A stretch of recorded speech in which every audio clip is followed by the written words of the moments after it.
Hey guys, so today we're going to talk about digital media and education. It's something I remember at school as a teacher going and finding a boxed computer and dragging it into the classroom, and it had a VCR attached, and she'd pop in the video and rewind it and then we'd watch it. My school also thought of technology as a 1-hour computer lesson every week, and that's pretty incomprehensible with the way the education system uses technology today. Obviously, there's a clear risk with changing a proven method, and if we're moulding students and the system to rely solely on digital media. When I think about the issue, I think of it as something my digital immigrant grandmother says as everything in moderation, and I think that's a really good rule to apply here. Let's not abandon the methods that have long served us and have been proven to work.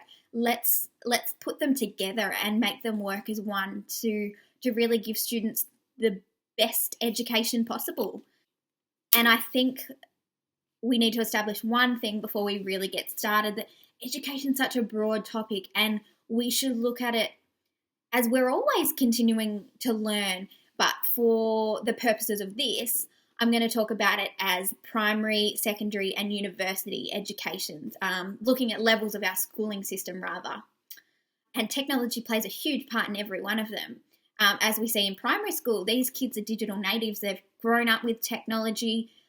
They've grown up in this world of digital media.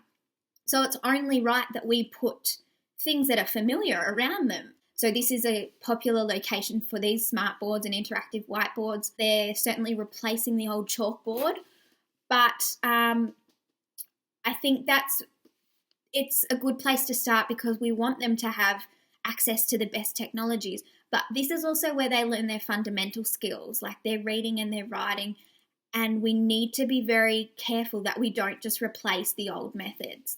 And an American philosopher and educator, John Dewey, said that if we teach today's students like we taught yesterday's, we rob them of tomorrow. And this is ultimately true. But I don't think he meant race in and replace everything with new technology. I think it shows development if we can use the proven long-standing methods and incorporate them with the new methods we're learning. If we can tie the two together, I think that shows how far we've grown. There is hundreds of benefits with these new technologies, but they're also creating a digital divide. The costs, the opportunities, the access, it's all proving to have a pretty big impact. And Simon and Nemeth discuss this in their book, Digital Decisions. And I think it's a really important issue to continue to look at and continue to keep in mind. So if we move on to secondary, this is where we actually see a high level of moderation already. When you think of it, in a VCE school, your older years are encouraged to revert back to more traditional methods in preparedness for VCE exams, but the younger years are really encouraged to use digital media, and we see that in the implementation of different programs in the younger years. You see a real-world method kind of implemented. It's no longer a science, maths, English kind of thing.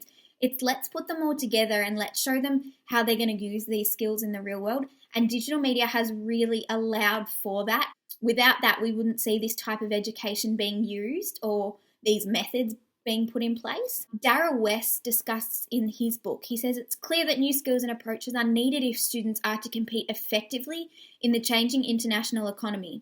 Jobs are changing and most sectors are becoming globalised. Students are competing not just with fellow students anymore, but with job seekers around the world. We must really keep in mind that digital divide and do all we can to ensure that all students have access to these opportunities, because it's going to have a big impact in the future.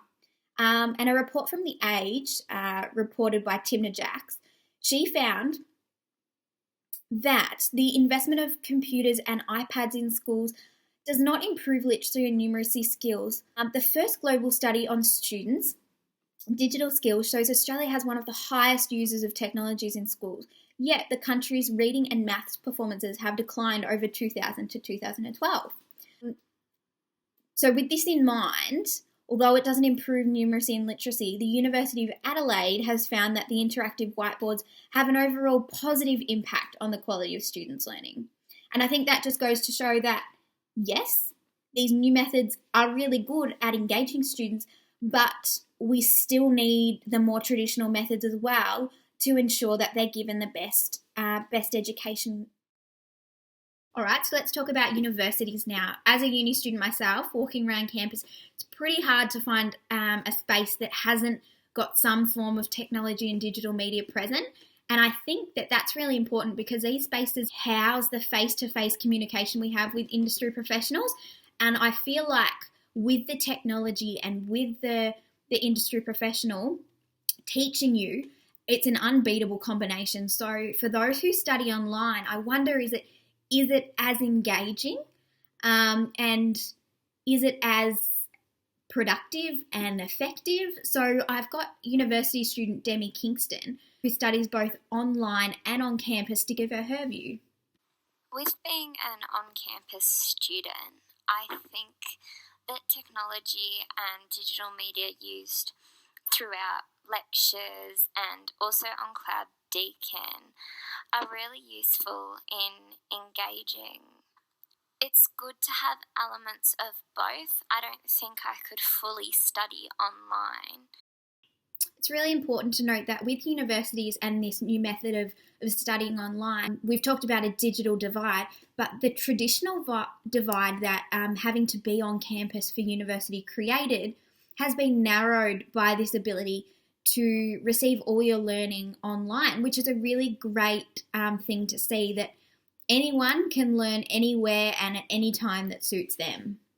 So don't go chucking out your pens just yet. I think everything in moderation. Let's use digital media and technology and those proven traditional methods together to show how much we've really learned. And I hope you guys have learned something today, and I'll catch you soon.